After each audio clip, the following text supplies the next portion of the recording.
Bismillahirrahmanirrahim. Assalamualaikum warahmatullahi wabarakatuh.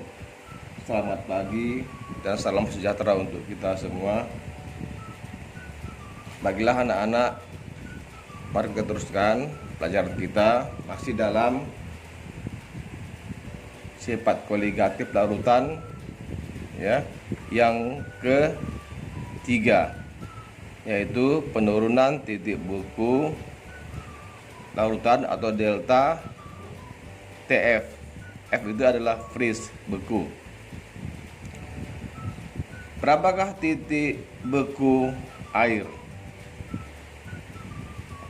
Titik beku air pada keadaan ya, titik beku TF air kita gunakan sebagai pelarut yang universal, yang umum. TF-nya pada keadaan normal atau 1 atm ya, sama dengan titik bekunya adalah 0 derajat Celcius ya, 0 derajat Celcius. Nah, apa itu titik beku? Titik beku adalah suatu fase wujud antara wujud cair dengan wujud padat. Jadi pada titik beku atau pada air pada suhu 0 derajat Celcius ya, air berada dalam kesetimbangan. Jadi air H2O setimbang menjadi H2O solid ya. Jadi pada kondisi ini air terletak pada wujud cair dan wujud padat ya, dengan titik beku ya, tidak cair dan tidak padat ya, jadi menuju padat. Oke, titik beku air 0. Ini misalkan air, kita buat gambarnya dulu.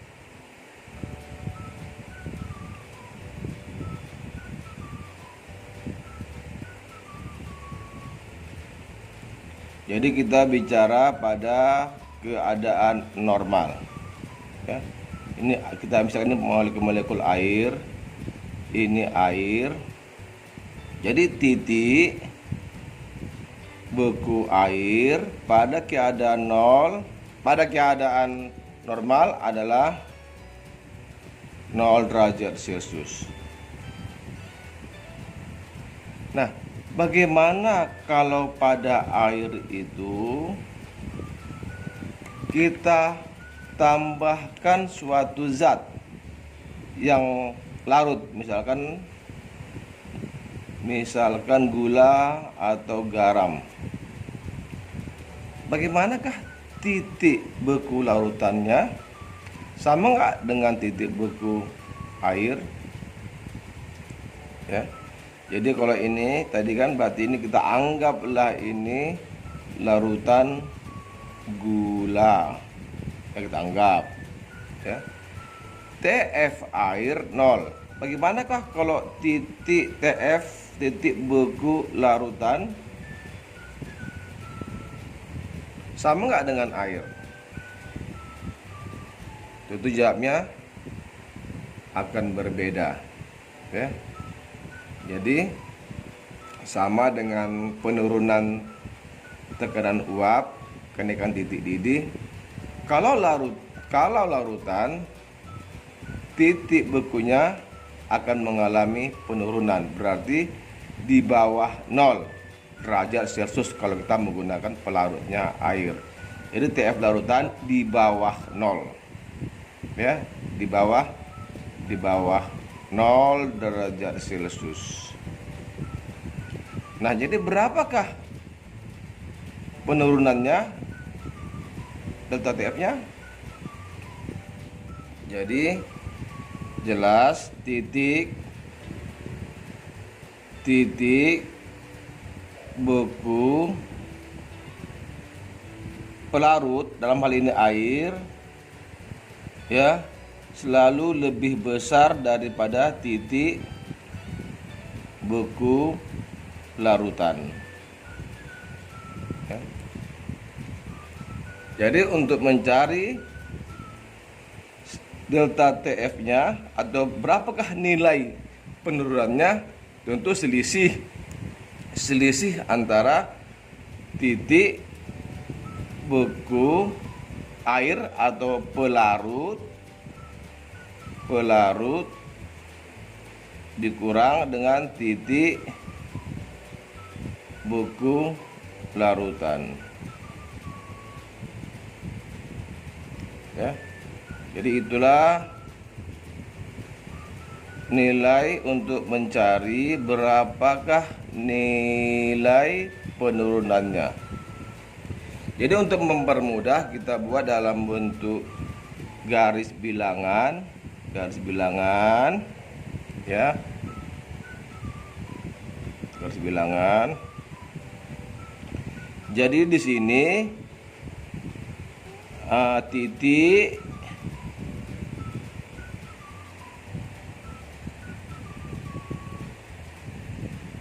ulangi, nggak nampak. Garis bilangan ini. Jadi sini kita buat 0 derajat Celcius. Ini titik beku air. Nah, 0. Sedangkan titik beku larutan di bawah 0, berarti turun dia di bawah 0 ya. Berarti di bawah 0 itu bernilai negatif. Berarti ini titik beku larutan ya, ini. Jadi di bawah 0. Nah, berapakah titik beku larutan? Untuk mencari titik beku larutan, kita cari dulu berapakah nilai turunnya, berapakah penurunan delta TF-nya. Ya. Apa ulangi, untuk mencari berapa ya sebenarnya titik beku suatu larutan, ya, dicari dulu berapa turunnya. Seandainya turunnya 2, kalau kita menggunakan pelarut air, tentu titik bekunya -2. Kalau 3, -3 dan seterusnya. Jadi berapa yang sebenarnya? Ya. Kenaikan titik beku larutan tergantung pada jumlah partikel. Ya, sifat kualitatif tergantung pada jumlah partikel. Semakin banyak jumlah partikel zat yang larut dalam pelarut, dalam hal ini air, maka semakin besar penurunannya. Ya. Jadi, berapakah delta TF-nya, penurunan titik bekunya? Ya, tergantung jumlah partikel. Yaitu rumusnya adalah KF kali jumlah partikel. Ini berlaku untuk rumus umum ya, untuk semua jenis larutan. KF kali jumlah partikel. Apa itu KF? KF adalah ketetapan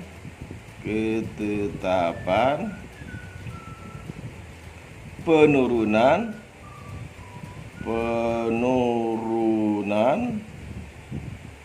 titik beku molal pelarut. Jadi suatu ketetapan penurunan titik beku molal pelarut. Contoh, example, KF air sama dengan 1,86 derajat Celcius per molal. Ya. Ini artinya apabila dalam air ini air, sekarang air kan 0 nih. Nah, dalam air Jumlah partikelnya yang merah ini, kita nggak jumlah partikel sebanyak 1 molal, maka titik beku air akan turun sebesar 1,86. Ya. Kalau ini yang merah ini 1 molal, berarti turun sebesar 1,86. Berarti titik beku larutannya min 1,86. Kalau 2 molal berarti 2 kali 1,86, berarti 3,72. Berarti turun sebesar 3,72. Berarti titik beku larutannya minus 3,72 derajat Celcius. Ya. Itulah Kak. Jadi KF itu tergantung pada pelarutnya. Jadi kalau pelarut air 1,86 derajat Celcius per molal. Ya, kalau pelarut yang lain misalkan benzina berbeda ya. Nah, anak-anak, ini rumus umum, berarti kita ini bisa kita jabarkan delta TF sama dengan KF kali M. Nah, M ini ya, ini berlaku untuk larutan non elektrolit. Delta TF KF kali M kali N.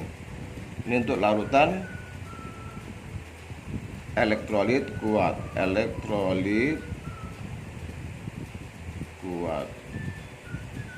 Dan delta TF adalah KF kali M kali I. Ini untuk larutan elektrolit lemah, dimana I sama dengan nilainya 1 ditambah N kurang 1 kali alfa atau derajat ionisasi. Jadi begitulah cara mencari berapa delta TF suatu larutan. Jadi kita harus bisa menggunakan ya, tergantung jenis larutan yang digunakan, apakah dia elektrolit kuat ataupun elektrolit lemah. Jadi contoh soal, ke dalam 500 gram air dilarutkan sebanyak 36 gram gula yang MR-nya 80. Jika diketahui KF air 1,86 derajat Celcius per molal, ditanya berapakah titik beku larutan gula. Titik beku larutan gula. Jadi untuk mengetahui titik beku larutan, kita harus cari dulu berapakah turunnya, ya. Berapakah turunnya, ya. Kalau ini tadi 0, kita menggunakan pelarut air 0 Celcius air. Jadi berapa turunnya? Berapakah turunnya untuk mengetahui titik beku larutan, ya. Berapakah turunnya? Jadi untuk mengetahui berapa nilai turunnya, kita cari dulu berapakah penurunannya, delta TF-nya. Ini dia. Dapat delta TF, dapatlah nilai titik beku larutannya. Oke. Nah, jadi langkah yang pertama kita identifikasi dulu jenis larutannya. Berarti gula termasuk larutan non elektrolit. Berarti untuk mencari delta TF, ya, delta TF berapakah turunnya? Berarti KF kali molal. Karena gula ya non. KF sama dengan 1,86 derajat Celcius per molal, ya. Sedangkan molal adalah gram per mr, udah kita bahas kemarin. Berarti gramnya gram terlarut 36 mr-nya dibagi dengan 180 kali 1000 per massa pelarut per 500, ya. Oke, mati. Ini 2, ini 0,2, berarti sama dengan 1,86 dikalikan 0,4 sama dengan 0 dikalikan 0,744 derajat Celcius. Berarti turun sebesar 0,744 derajat Celcius. Jadi berapakah delta TF-nya? Berarti delta TF-nya ini, TF larutan, saya ulangi. Jadi TF larutan sama dengan turun, berarti 0 derajat Celcius kurang delta TF sama dengan 0 derajat Celcius kurang 0,744 derajat Celcius sama dengan minus 0,744 derajat Celcius. Itulah titik beku larutan gula tersebut, ya. Jadi kita cari dulu berapakah nilai penurunannya. Soal berikutnya, berapa gram garam dapur NaCl yang MR-nya 158,5 yang harus dilarutkan ke dalam 2 liter air, mana massa jenis air 1 gram per cm kubik, supaya air tadi berarti menjadi larutan garam dapur membeku pada suhu min 3,72 derajat Celcius, ya, dimana KF air sebesar 1,86 derajat Celcius. Jadi sama seperti yang tadi, kita identifikasi dulu jenis larutannya. NaCl termasuk larutan elektrolit kuat, ya. Jadi NaCl termasuk elektrolit kuat, berarti Na positif kali A tambah Cl negatif, berarti harga N-nya sama dengan 2, ya. Berarti rumusnya adalah delta TF sama dengan KF kali M kali N, ya. Ini mencari delta TF untuk elektrolit kuat. Delta TF masukkan, delta TF sama dengan,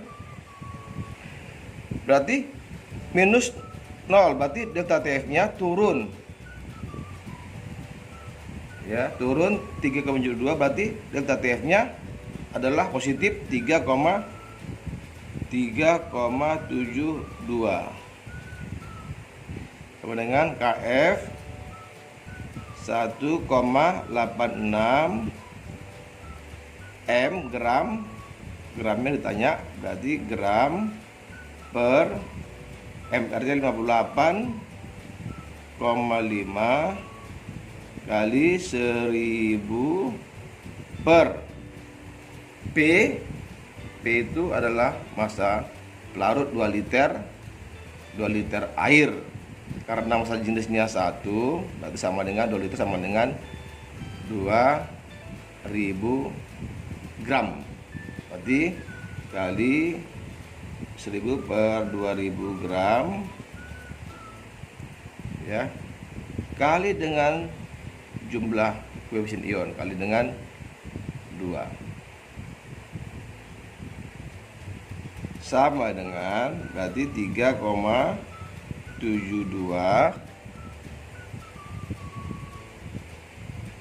mati. Ini tinggal setengah, jadi 1,86 kali